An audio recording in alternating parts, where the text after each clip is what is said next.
Fala pessoal, objetivo agora, dentro da FD ainda, trabalhar algumas possibilidades de erros, de inconsistências, né? Algo que pode surgir e que as bancas poderiam perguntar. A gente vai verificar aqui alguns erros básicos que podem acontecer decorrentes da estrutura de layout utilizada, decorrente de erros de codificação de produtos, tá? Alguma coisa para a gente começar a brincar assim com o layout e com a parte tangível da matéria, tá? Então nesse exemplo aqui, ó, eu tenho um estoque de produto, o sabão em pó Omo, né? Tá aqui descrito na nossa FD, todos os campos aí separados, tudo bonitinho, mas na hora de codificar esse produto, ó, houve uma codificação indevida de um desses produtos, né? Então nós temos aqui o sabão em pó com esse código, mas foi registrado um outro código em um momento que foi registrado esse ingresso ou essa saída de produto aqui também. Então assim, nós temos uma duplicidade de codificação para o mesmo produto. Qual é a consequência disso? O sistema vai entender que nós temos dois produtos diferentes, tá? Então perceba aqui, ó, apesar do nosso produto ser o sabão em pó Omo, para fins de sistema, ó, são códigos diferentes e isso vai gerar algum problema em algum momento, tá? Então veja aqui, trazendo essa parte lógica para uma parte concreta, uma parte de análise, o que seria mais próximo de uma auditoria, a gente vai encontrar o seguinte, ó. O nosso produto aqui com esse código 194, nós temos registrado ó, saldo inicial de 10, posteriormente foi registrado mais 10 unidades desse código, mas o saldo final encontrado foi 20, né? Então veja, se eu tenho 10, comprei mais 10, eu não posso ter 10, eu tenho que ter 20, né? Então o meu saldo final aqui, ó, precisava ser 20, né? Por que tá 10? Vamos ver por quê, ó. Porque no momento em que foi registrado a saída desse produto, foi registrado com um outro código, tá? Então, foi registrado nesse código aqui, ó.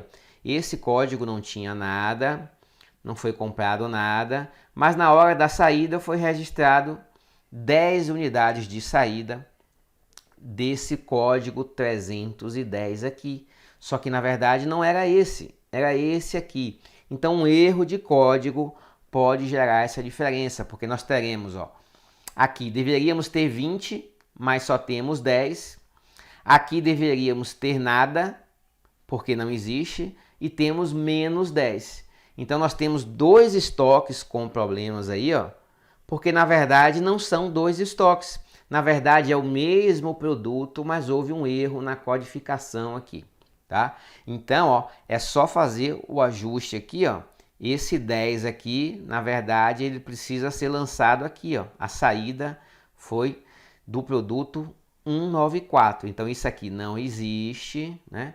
Esse 10 passa para aqui e aí a gente não tem mais diferença, né? Porque se eu tinha 10, comprei 10, fiquei com 20. Vendi 10, sobrou 10, então está batendo certinho, tá bom? Então erros na codificação do item podem gerar divergências de estoques, é um elemento que a gente deve ficar atento aí também. Outra situação, zeros à esquerda, ó. Esses dois produtos aqui, ó, apesar de serem exatamente o mesmo produto, né, a mesma quantidade, tudo igualzinho, o zero à esquerda vai gerar diferença de codificação também. Aqui a gente já está abordando algumas questões do layout, né? Porque as provas mais recentes começaram a cobrar esses detalhezinhos de layout que até então a gente achava que não era importante, mas como as provas estão cobrando, a gente já começa a inserir esse conhecimento aqui no curso, né? Então, ó, zero à esquerda pode gerar diferença também. Outra circunstância aí que pode levar a erros é a conversão de medidas. Quando você lança os seus estoques na FD, você tem ali algumas medidas padrão, né? Quilo, enfim, parte, tem uma listinha de medidas e nessa conversão de medidas você pode ter algum probleminha aí de conversão, tá? Então olha só, eu tenho aqui, foi adquirido o produto, 36 unidades do produto. Só que na hora de lançar na FD, foi escolhida a medida padrão como caixa, tá? Então, ao invés das 36 unidades, foram lançadas 36 caixas. Na hora de fazer a saída na FD, na hora de vender, a saída é feita por unidade. Então, foram vendidas as 36 unidades, né? Portanto, o estoque deveria estar zerado, porque eu comprei 36, depois vendi 36, deveria ter zero de estoque. Mas, em razão de uma conversão indevida, ó, eu fui converter aqui, ó, 36 caixas, cada caixa tem 12 unidades, portanto, seriam 432 unidades.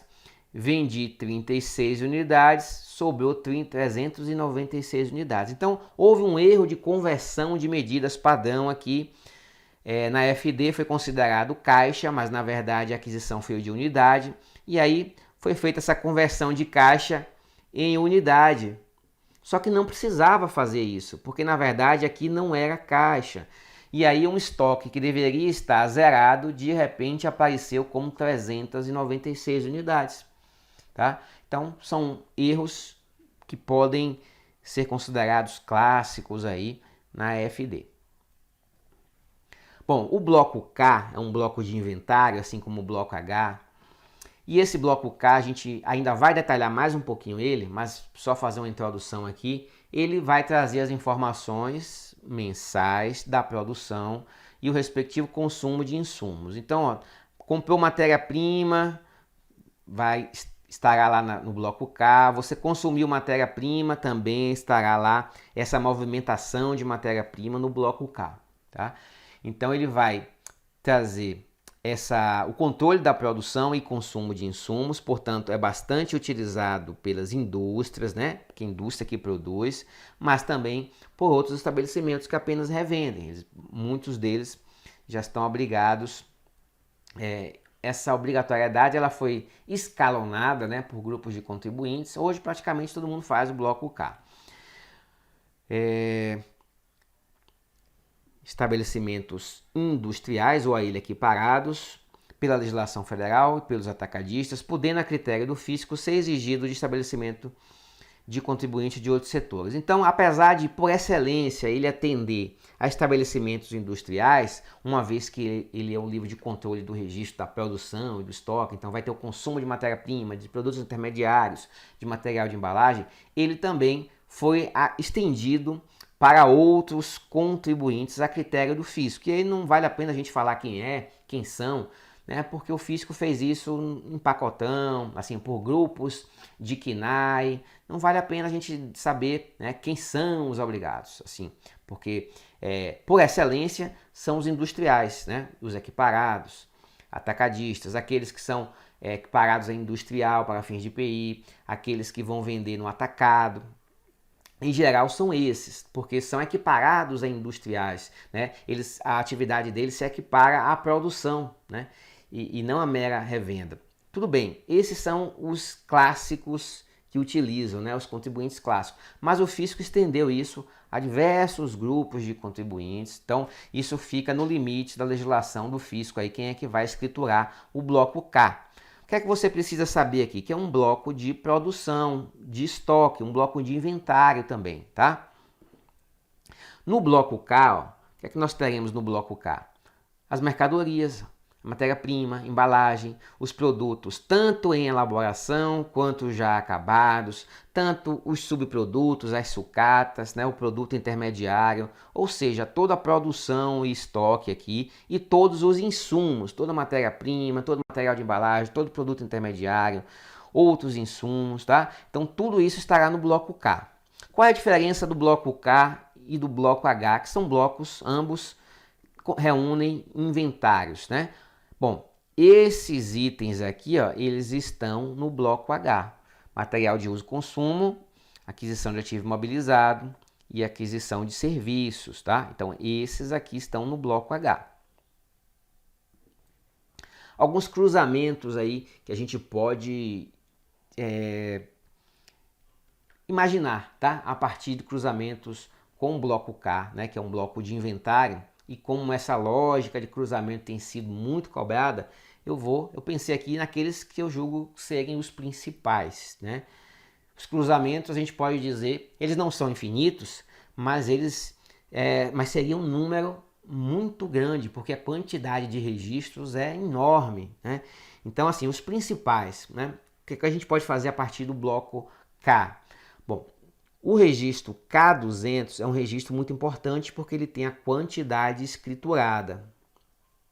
E o registro H010 do bloco H, que é um bloco de inventário, ele tem a quantidade física, né? A quantidade inventariada.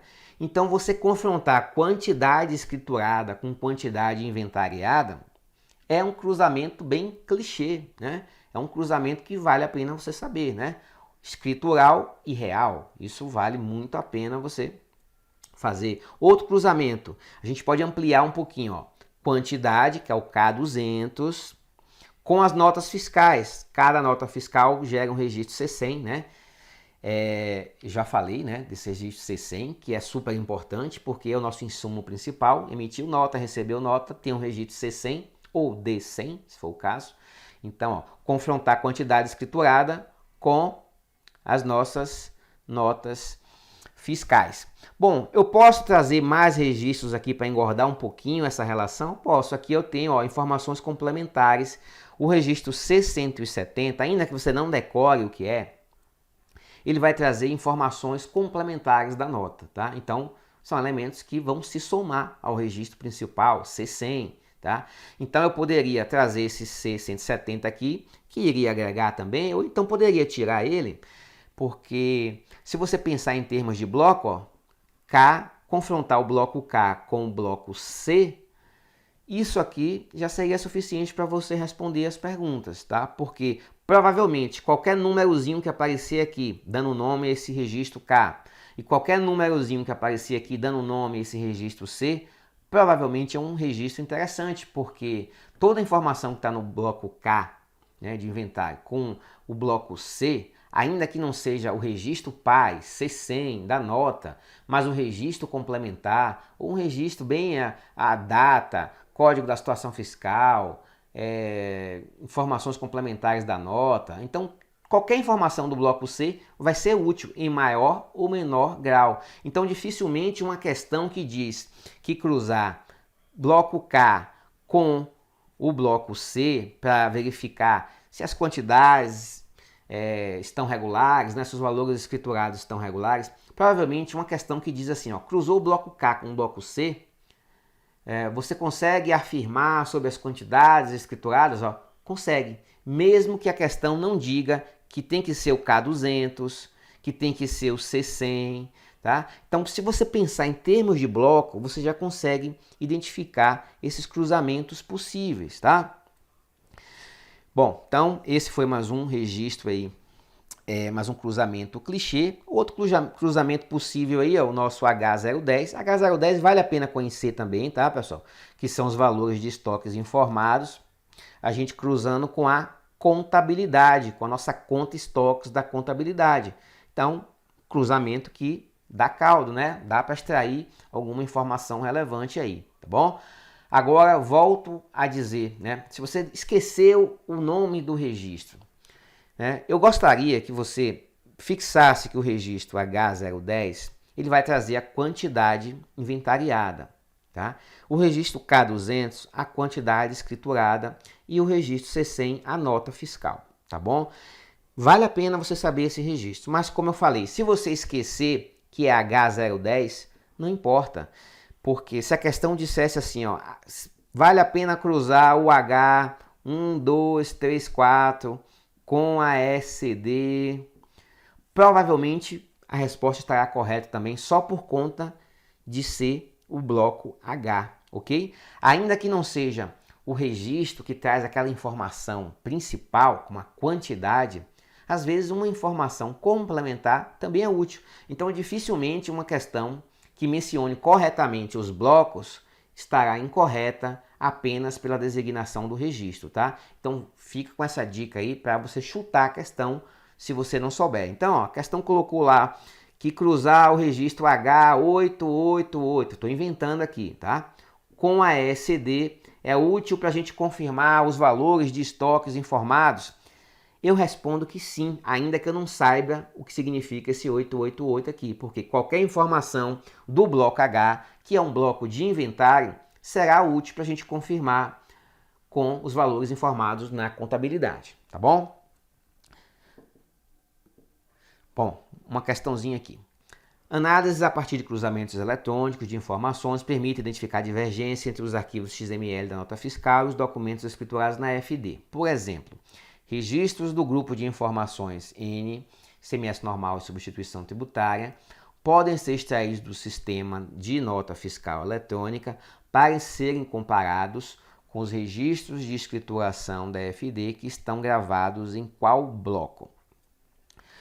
Bom, registros do grupo de informações ICMS normal normal e substituição tributária. O que é que eu tenho aqui, pessoal? O que é que eu tenho nesse grupo de informações aqui? Eu tenho créditos de ICMS, né? Ou débitos de ICMS. E onde é que eu vou reunir essas informações aqui? Olha aqui, no bloco de apuração, né? O bloco é onde eu vou confrontar crédito e o débito. Eu vou ter nesse bloco todos os créditos, todos os débitos, né, para fazer a apuração. Lembra de uma telinha que eu mostrei, né, com o registro de apuração do ICMS em bloco anterior? Nós temos ali os débitos e os créditos. Então o ICMS normal, o ICMS substituição, débito e crédito e apuração, né? Débito e crédito são confrontados, a gente chega ao resultado da apuração, que isso é feito então no bloco E, que é um bloco de apuração.